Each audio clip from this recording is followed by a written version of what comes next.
in Psalms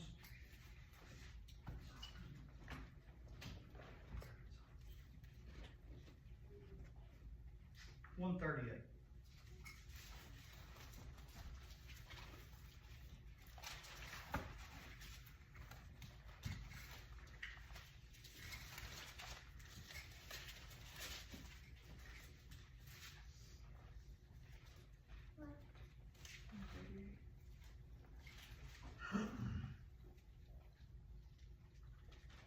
No, let's do something else. Let's go Proverbs 15.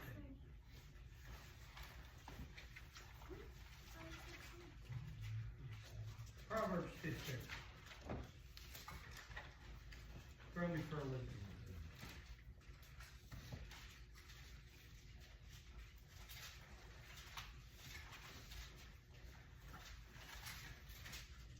Proverbs 15 verse 10 is where we'll start.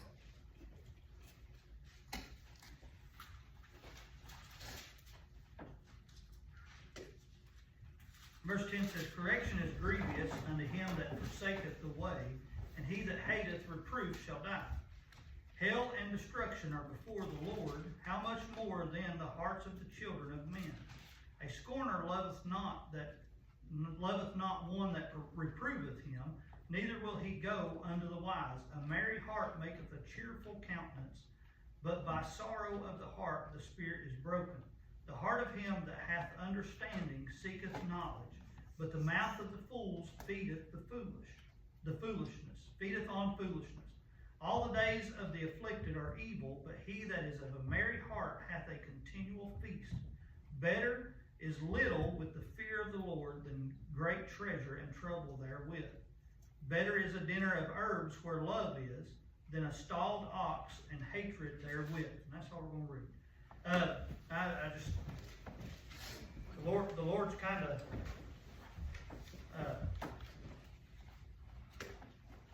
doing so. I have paper after paper logged in this book over the last couple of weeks, and I come and the Lord's saying, you got to be ready for this, you got to be ready for this, and then I get here and He says, it ain't that time yet.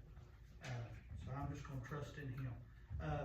But this kind of stood out to me, just kind of flipping through it, kind of stood out, and I think there's a reason for that. Where it says, the title above mine, in my Bible, it has a title above it, it says, A Merry Heart. And I kind of think of that. Yesterday we were down here working on the sign, and we were worried about if we'd have enough letters to do both sides, and because usually if you get into too many S's or too many R's or something, you always run short, even if you got 2 packs. And I told the sign guy, I said, I'm probably going to have to call you back at some point and order us another box of letters. I said, just so we can have enough of everything. But we got down there, and Shannon started laying them out on the tailgate and piecing them together, and we was writing them up. And I said, man, we got enough to do it. But I sat and I thought about that. I said, 'tis the season, He is the reason. Merry Christmas. I have a merry heart. And the reason my heart's merry is because I ain't focused on the things of this world. I know we live in a train wreck of society right now, that we look around and it doesn't take much, that you don't have to study into nothing to have something to talk about, of just the mess that this country's in, the mess this world's in. But I said that title just stuck out to me, A Merry Heart, and I thought, why am I so merry in comparison to some other people? That's because the troubles of this world far are less than what I have to come. He made me a promise when He moved in the day that we talked about in Sunday school, but the day that He moved in, He began a good work in me. He's going to finish that good work. And there's going to come a day that I get to go to heaven.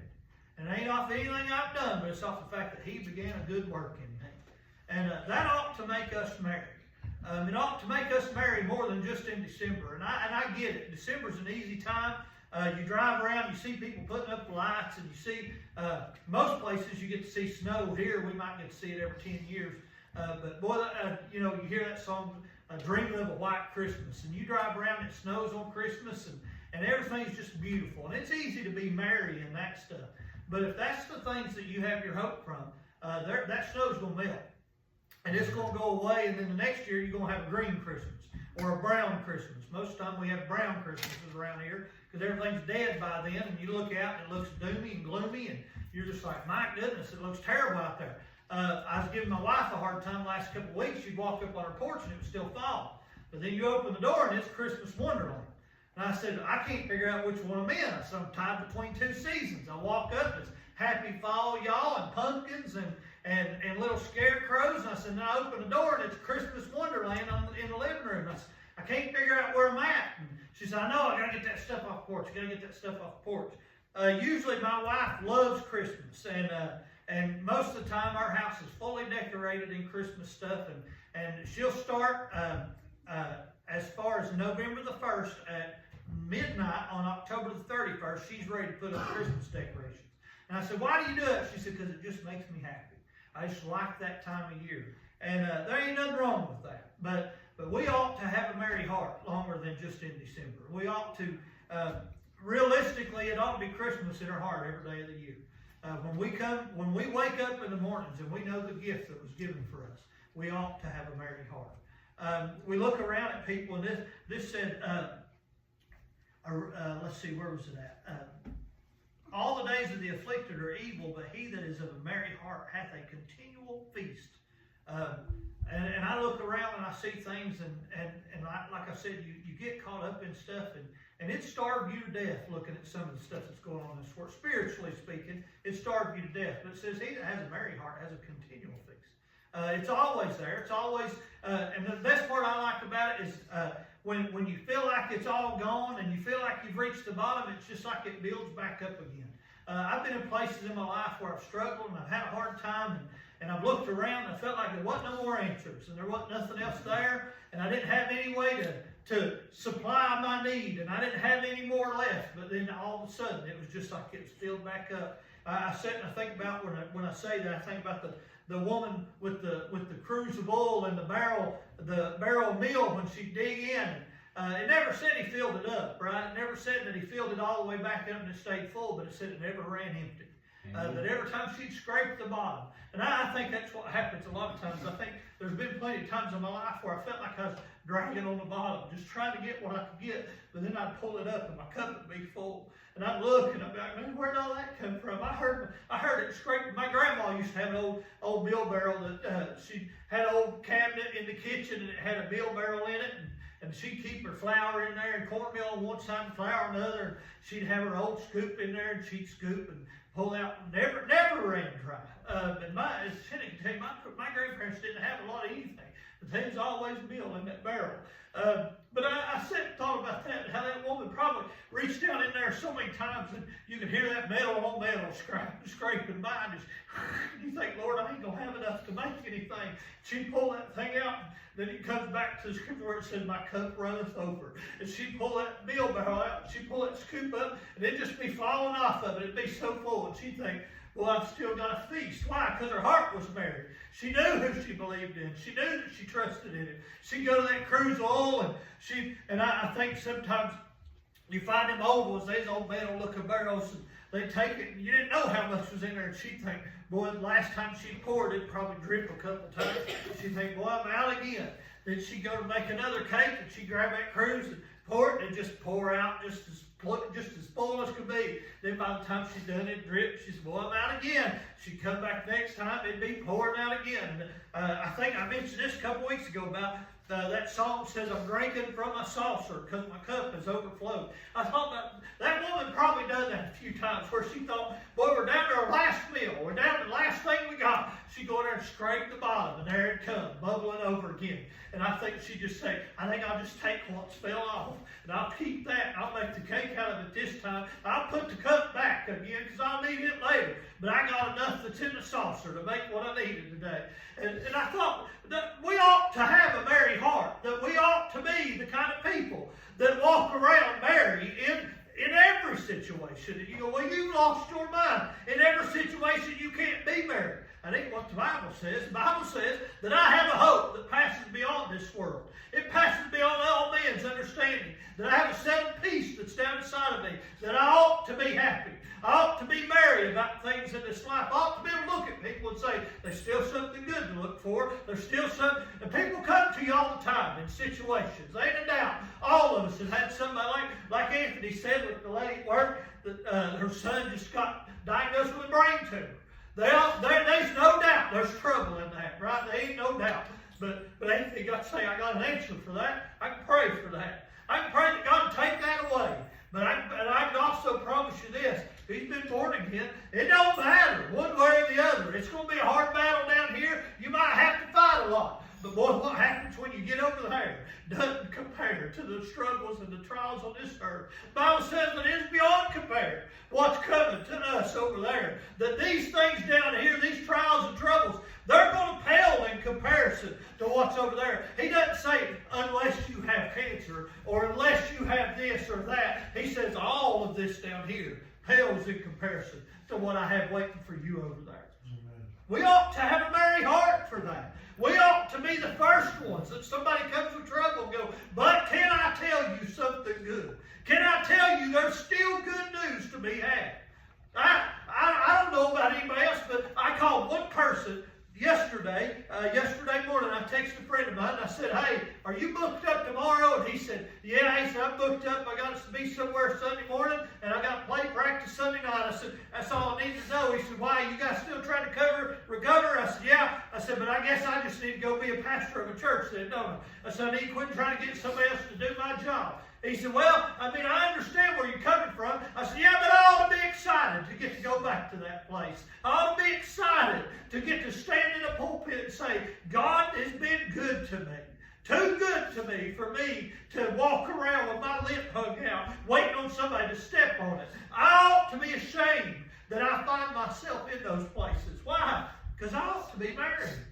This world has enough trouble. This world has enough problems. They don't need to look at the Christian and the Christian bring them lower than where they already were.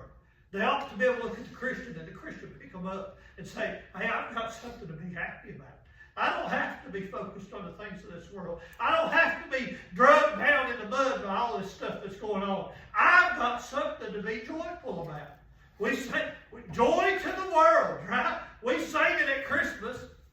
And boy, we love that song. But do you realize we're supposed to be the joy that the world sees? We're the reflection of Christ. He was the joy that come to this world. And we're supposed to be like Him. People ought to look at us and say, boy, there's something special about that. Boy, they just happy all the time. I don't know what it is, but boy, even in our darkest times, they seem to be able to muster up a smile somehow. And then you get to have the opportunity to go, can I tell you what it is? Can I tell you what the difference is? I've got settled peace down inside of me that cannot be moved. It doesn't go with the waves of this world and the rocking and shaking of this world. The settled peace that is inside of me shall not be shaken, cannot be moved. And because of that, I have a merry heart. I get every day of my life, I ought to be married. Now you say, are you? Nope. Are you? Nope. But I ought to be. That goes back to what we talked about this morning.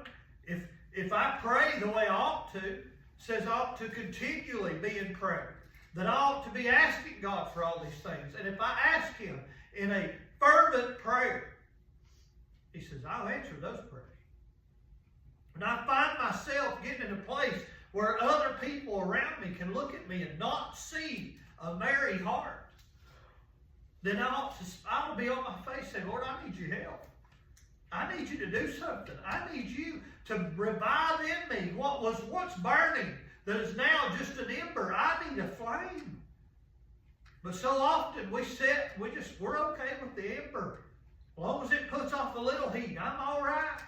I'll be all right just as long as I got a little ember burning. But I sit and think about, I don't know if any of you have ever heard a story about the pastor that went and visited a guy, member of the church that hadn't been there in a while. And he went and he walked up, knocked on the door, and he, oh, come on in, Pastor, come on in. I'm doing fine. How you doing? Everything's good. Everything's great. He said, the man had a fire burning over there. He said, I just want to tell you, I really miss you at church, and I want you to be back in there, and I know the devil will sneak up and he'll get you if you're not in there. You need to be amongst the church, and you need to be growing and get your spirit set back on fire. Oh no, preacher, I'm all right. He said, that preacher just grabbed that poker and reached over there, and he said he saw a little ember sitting on that fire. He said he just pulled that ember back away from that fire. He said he sat there for a minute, and he said that man watched that ember. Said as that ember got farther away from that fire, the blacker it went. He said next thing you know, it had no flame to it. He said that preacher just looked over and didn't say nothing. He just pushed that ember back over to that fire. He said it turned right back red and started burning again. He said us, like that ember, we think we're okay until we get too far away, and then we lose our fire. But all you got to do is go back in and you get it back again. That's how often we sit. We often sit just on the outside of the fire, saying, we'll be all right, we'll be all right. People around us can't see a difference, can't see a difference, can't feel a difference, don't know the difference in us and them. But if we push back up to that fire, let that fire burn, then they'd say, well, there's something different there. They got a merry heart. I like Christmas, but you know my favorite part of Christmas is on Christmas Eve night. We have a family box, and we always have pajamas and popcorn and hot chocolate, and usually try to find a movie. Now you don't have to buy a movie because they're all on TV, so you just don't have that save you $25. But we buy popcorn and hot chocolate, and we make a family box, and the kids all open it together, and we sit that evening and we just watch a Christmas movie.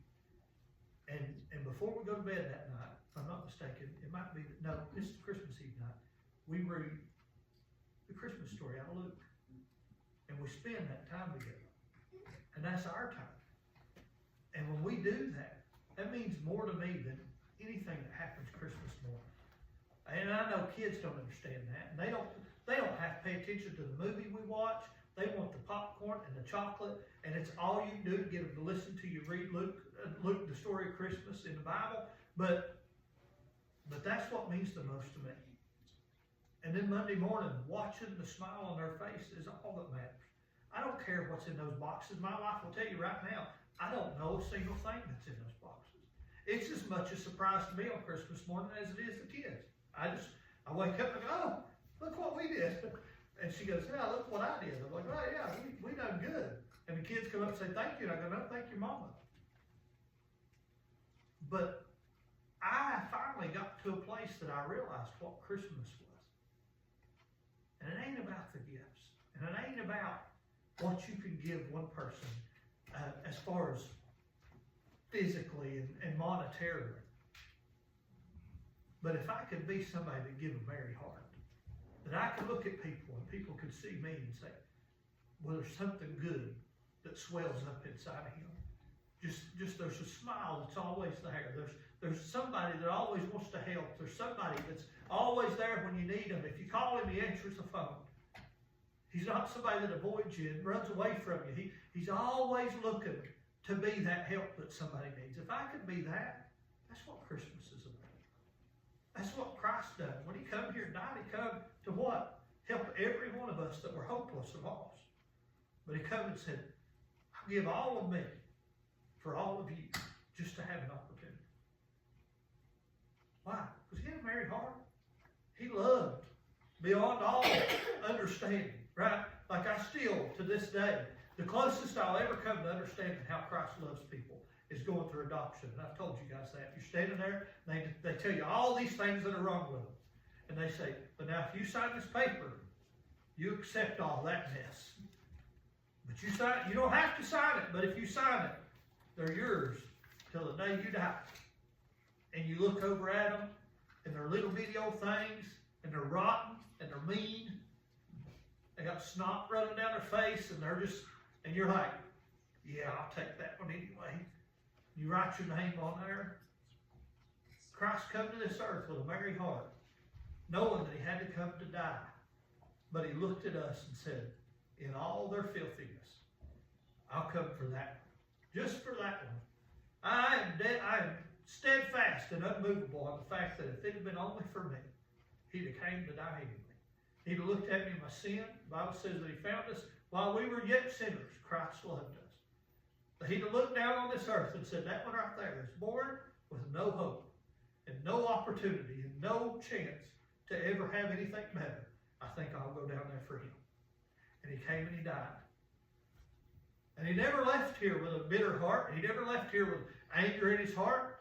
It said that when he looked and seen all that they were doing, he said, Father, forgive them, for they know not what they do. See, that's where he found us. He found us in a place that we didn't know what we were doing. We didn't know how bad we were, or how rotten we were, or how bad the sins were that we were committing. But he looked down upon us and he said, forgive them, for they know not what they do. And then he got to a place where he said, they'll call upon the name of the Lord, thou shalt be saved. A man who died and was crucified, beard plucked from his face, spit in his face, whipped with a cat of nine tails. But yet he said, forgive them, for they know what they do. Call upon my name, and you shall be saved. After all that this world done to him, out of anybody in this world, he deserved to have a bitter heart. But he had the merriest of hearts. That's why we celebrate Christmas every year. It's for that one thing. For the merry part of Christmas. That he came and died for us willingly. When nobody else could go, he said, Father, I'll go. I'll pay the sin debt. I'll be the one to die on the cross for the sin of all mankind. Anybody got anything?